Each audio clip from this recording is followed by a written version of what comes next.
हम सब देश के विकास के लिए सरकार को जो पैसा देते हैं उसे टैक्स कहते हैं, या सरकार देश के विकास के लिए देश के नागरिकों से जो पैसा लेती है उसे हम टैक्स कहते हैं। सरकार हर एक इंसान से टैक्स लेती है और टैक्स के पैसा से ही देश का विकास करती है। यानी देश का जो भी कार्य होता है, चाहे वो सड़क बनती हो, चाहे अस्पताल बनती हो, चाहे विद्यालय बनती हो, चाहे सबको राशन मिलता हो, वो सब टैक्स के पैसा से होती है।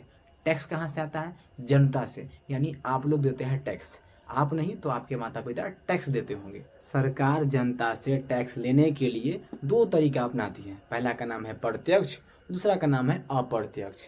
प्रत्यक्ष, जब सरकार जिस पे टैक्स लगाती है और उसी से ले लेती है, यानी जिस पे लगेगा उसी से सरकार ले लेगा, तो उसे बोलते हैं प्रत्यक्ष यानी डायरेक्ट टैक्स। जैसे इनकम टैक्स यानी आयकर, जब हमारा आय यानी पैसा ज़्यादा हो जाएगा तो सरकार हम पे टैक्स लगाएगी और हमसे ही ले लेगी, उसे बोलते हैं इनकम टैक्स। यानी इनकम टैक्स एक प्रत्यक्ष कर है। दूसरा निगम कर, कंपनियों पर लगने वाले कर को हम निगम कर कहते हैं। जिस कंपनी पर लगेगा टैक्स वही कंपनी को भरना पड़ेगा। दूसरा है उपहार कर, जब कोई व्यक्ति को कोई गिफ्ट मिलता है या उपहार मिलता है तो उस पर जो टैक्स लगता है उसे हम उपहार कर कहते हैं। यहाँ ध्यान रखिएगा कि उपहार जो लेगा ना उस पर टैक्स लगेगा। जैसे यदि हम आपको 1 लाख रुपए उपहार देते हैं तो टैक्स आपसे लेगा, हमसे नहीं। प्रत्यक्ष कर देखने के बाद आपके दिमाग में यह बात आया होगा कि हम तो टैक्स देते नहीं, आय हमारा ज़्यादा है ही नहीं, निगम कर हमारा कंपनी है ही नहीं, उपहार हमें कोई देता ही नहीं, तो हम कहाँ से दिए टैक्स, मैं तो बच गया भाई। ऐसा नहीं है। सरकार कहती है अप्रत्यक्ष कर सबसे लिया जाएगा, यानी लगेगा किसी और पे और देगा कोई और, तो उसे बोलते हैं अप्रत्यक्ष। जैसे ग्राहक पे लगती है और दुकानदार देता है, ठीक। जैसे GST, good and service tax, इसका हिंदी में बोलते हैं वस्तु एवं सेवा कर। कोई भी वस्तु हो या सेवा हो उस पर क्या लगा हुआ है? जीएसटी, ठीक है। जैसे ये कलम हम खरीदे हैं, इस पर क्या लगा हुआ है? जीएसटी। हम खरीद लिए, पैसा किसको दिए? दुकानदार को, और सरकार दुकानदार से ले लिया उसका बदला में टैक्स, यानी लगा हम पे और लिया किससे? दुकानदार से, तो उसे बोलते हैं अप्रत्यक्ष या जीएसटी टैक्स। सिंपल है।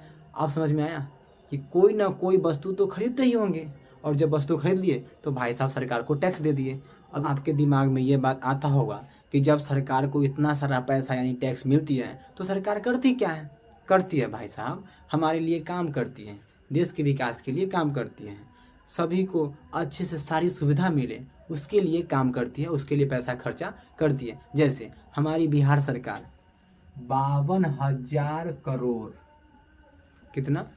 52,000 करोड़ रुपए इस साल शिक्षा पर खर्च करेगी, ताकि स्कूल अच्छे हो जाए, आंगनबाड़ी अच्छे हो जाए, कॉलेज अच्छे हो जाए, शिक्षक अच्छे हो जाए, बच्चों को अच्छे से खाना मिले, अच्छे से खिचड़ी मिले।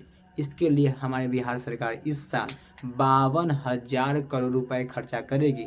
पिछले साल 40,000 करोड़ खर्चा की थी, तो शिक्षा इतना अच्छा हुआ। आप समझ रहे हैं कुछ? हाँ। इसी तरह बिहार सरकार पंचायत के विकास के लिए, यानी अपने गांव के विकास के लिए हर साल 11,000 करोड़ खर्चा करती है। 11,000 करोड़ खर्चा करती है।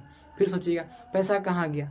पैसा आपके पास है, यानी आपके सामने है। वार्ड मुखिया, सरपंच, समिति, कोई भी हो, सबको पता है कि पैसा इतना आया है और वो पैसा आपका है। आप जाकर पूछिए कि आपका पैसा क्या हुआ। जब आपके गांव का, आपके पंचायत के विकास के लिए पैसा आया, फिर पैसा गया कहाँ? पूछिए।